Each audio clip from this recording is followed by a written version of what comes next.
जय श्री कृष्ण। मी ना आज तुम्हाला एक छोटीशी टिप सांगणार आहे।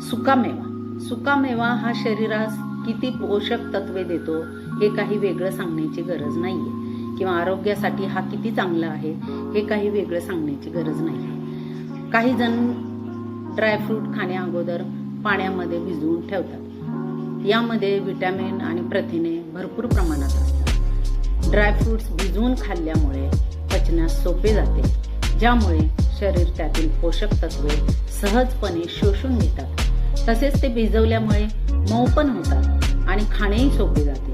तसेच त्याची चवही वाढते। याशिवाय भिजवून खाल्ल्याने सुक्या मेव्याच्या उष्ण प्रभावामुळे जे नुकसान होणार असते शरीराचे ते पण टळते। म्हणून सुका मेवा हा नेहमी पाण्यात भिजवूनच खावा।